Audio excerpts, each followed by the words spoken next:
महाभारत की अग्निकन्या, द्रौपदी की रहस्यमयी उत्पत्ति। नमस्ते पौराणिक जासूसों। आज हम महाभारत की सबसे रहस्यमयी और रोचक उत्पत्ति कथाओं में से एक में डुबकी लगाने वाले हैं। जी हां, हम बात कर रहे हैं अग्निकन्या, खुद द्रौपदी की। तो अपनी सीट बेल्ट बांध लीजिए, क्योंकि कहानी वाकई गरमाने वाली है, बिल्कुल आग की तरह। शुरुआत करते हैं पंचाल के राजा द्रुपद से। इस राजा का जीवन का बस एक ही मकसद था, बदला। क्यों? क्योंकि उनके बचपन के दोस्त से दुश्मन बने द्रोणाचार्य ने न केवल युद्ध में उन्हें हरा दिया, बल्कि उनका आधा राज्य भी छीन लिया। पर द्रुपद हार मानने वालों में से नहीं थे।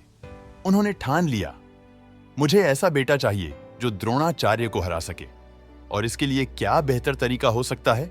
एक अद्भुत अलौकिक यज्ञ से आग की लपटें उठती हैं और उसमें से द्रौपदी और धृष्टद्युम्न अद्भुत दिव्य रूप में प्रकट होते हैं।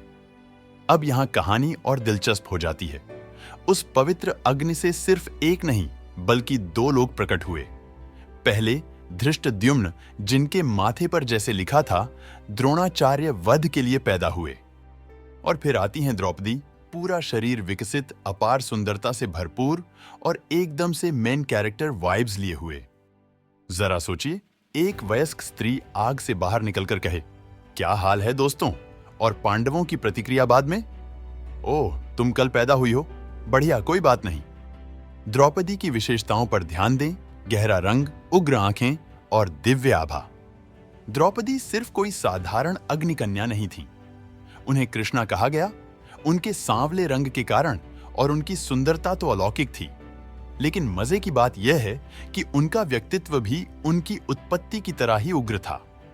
आज के संदर्भ में द्रौपदी वही होती जो सोशल मीडिया पर ट्रोल्स को करारे जवाब देती। जीरो चिल, लेकिन न्याय का परचम हमेशा ऊंचा। तो सवाल यह है, अगर आप आग से पैदा होकर एक सुपर पावर पा सकते तो वो क्या होता? और नहीं, अनलिमिटेड पिज्जा मांगना मान्य नहीं है। अब बात करते हैं रहस्यमय पहलुओं की। द्रौपदी सिर्फ यज्ञ से निकली एक अप्रत्याशित उपहार नहीं थी। उनकी उत्पत्ति एक दिव्य योजना का हिस्सा थी। कुछ मानते हैं कि वह एक देवी या अप्सरा का अवतार थीं, जिन्हें धर्म की पुनर्स्थापना के लिए भेजा गया था। यह कहानी द्रौपदी की रहस्यमयी उत्पत्ति और उसकी आग के साथ अनूठे संबंध को दर्शाती है, जो महाभारत के युद्ध में महत्वपूर्ण भूमिका निभाने वाली एक शक्तिशाली महिला का चित्रण करती है। द्रुपद की बदला लेने की चाह और यज्ञ से जन्मी द्रौपदी की विशेषताएं इस महाकाव्य की गहराई को उजागर करती हैं। सीधे शब्दों में कहें तो वह कहानी की सबसे बड़ी प्लॉट ट्विस्ट थी। गेम ऑफ थ्रोन्स को भूल जाइए, यह है असली महाकाव्य नाटक। अग्नि केवल उनकी शुरुआत नहीं थी, यह हमेशा उनकी साथी रही।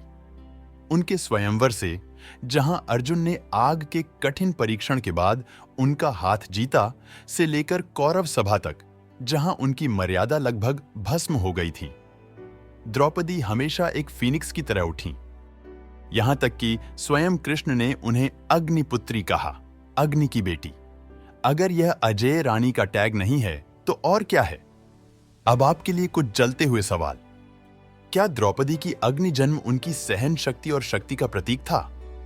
क्या देवताओं ने उनकी उत्पत्ति की योजना बनाई थी, यह जानते हुए कि वह धर्म की पुनर्स्थापना में महत्वपूर्ण भूमिका निभाएंगी? और सबसे जरूरी बात, इस पूरे ब्रह्मांडीय नाटक का केंद्र होने पर उनका क्या विचार था? उनका चुनाव कहां था? अगर मैं द्रौपदी होता तो कहता, माफ कीजिए, मुझे पहले से बता देते कि मुझे दिव्य प्लॉट डिवाइस बना रहे हैं। तो यह थी द्रौपदी के रहस्यमयी जन्म की जलती कट्टी कहानी।